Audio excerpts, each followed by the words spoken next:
Hello everyone, welcome back to another episode from Ampro Engineering. This truck here is the Thunder Tiger 112 scale Hilux, or the team associated CR12. Obviously, if you've been following the build on this, you can see it's been heavily modified with some Ampro body mounts, received a wheelbase extension, as well as some other cosmetic updates. But what I wanted to focus on today was the new brush guard that we're going to be installing, the new trailer hitch that we're going to be installing, some fog lights, got two of those, and the corresponding lenses.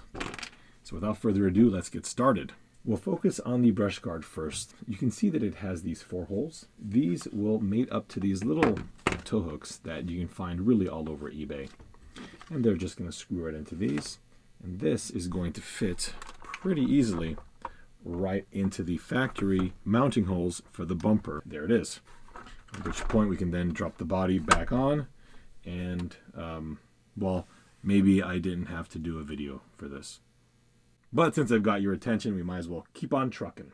And then the rear is about the same. The new one has these 3 prongs here that stick out of the back. And this is designed to drop straight in here, just like that. The top one is there so that any load applied here will put this top support under tension to make this a little more rigid. This is printed in SLS nylon, and although it's not steel, nylon is quite remarkable at how much it can actually withstand.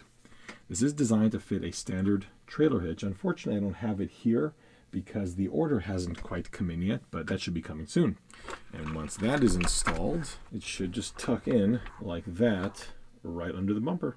Now, as for the fog lights, these are modeled after ones that I have on a car. This front panel is a piece of plastic, and the main housing is chrome-plated sheet metal. Of course, this is the real car, not these here. I always liked the look of the front of these, but due to the placement of these fog lights, I mean, they're really, really close to the front of the grille, and the fact that the bumper gets pulled up and down all the time, I didn't want the wires in the back to get in the way. So what has happened here, if I can show you, the back cover comes off the fog lights. The lens will drop into place, and the light is held in place right there. This is going to accept a 3mm LED. Once this is installed and pushed all the way in, the LED wires can then feed through the small gap. We come over here, close the back of it, and we are completed.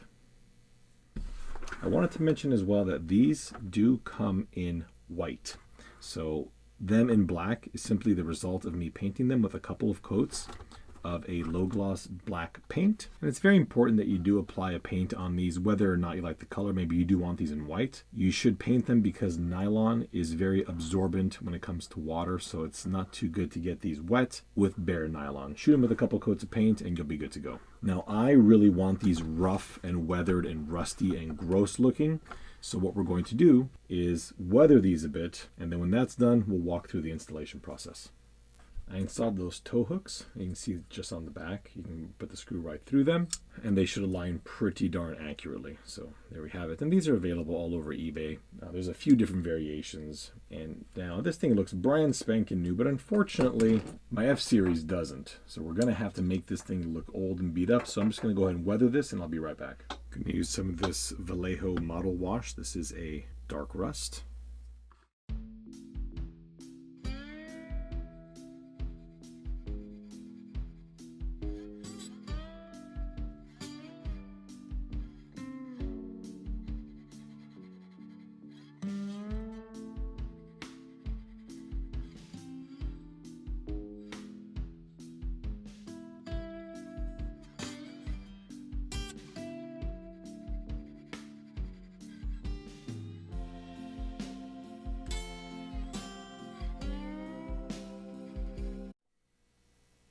Everything's been painted and made to look a little bit dingy.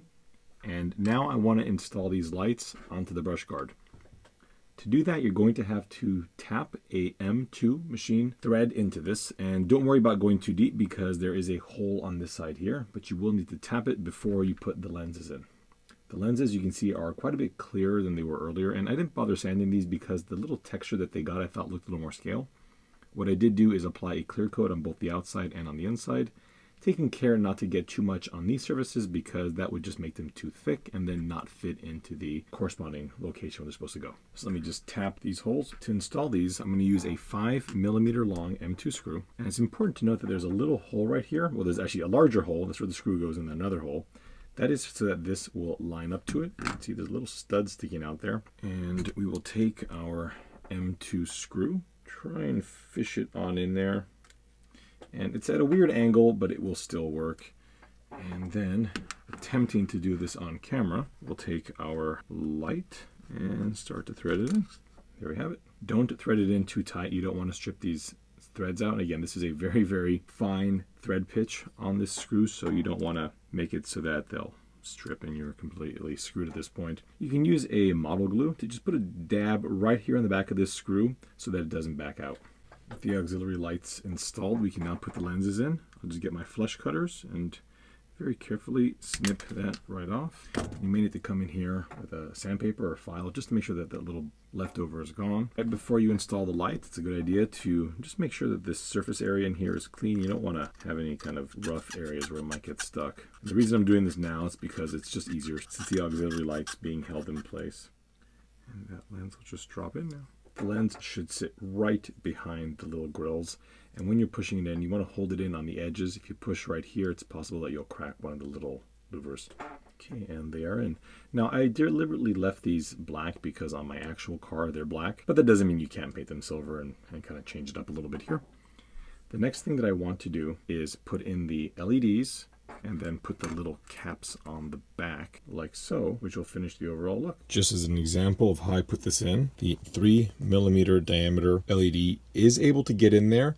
Both the anode and the cathode have to be bent directly over at a 90-degree angle, and you must be very, very careful when you do this, as if you bend it back, they can easily snap off. And then you can see that the wires are able to barely snake their way through, and I'll use a little bit of hot glue to hold this whole assembly together. Once our auxiliary lights are installed, we can put the entire assembly on.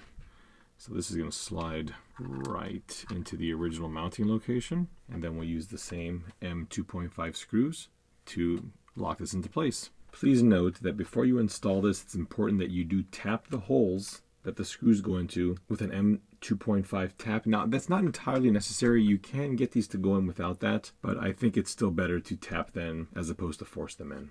Like with the front, go ahead and tap these with an M2.5 and just thread them straight on in. All three screws have been installed, so there's the one up there and the two on the bottom, and our trailer hitch is now all ready to go. And this nylon is ridiculously durable, especially when you've got it this thick. So I'm pretty excited to actually put a hitch in there and tow something around with this truck. But now, let's throw the body on and see what we've got. All right, and there we have it. So we've got our auxiliary lamps over here, a little toe straps, which I really dig on there. And again, I tried to make mine a little bit more battered than maybe it should be, but I really wanted to have that beat up look on it. And here at the rear, if I rotate the thing around, you can see our trailer hitch hangs just below the back bumper. You can see right where it sits.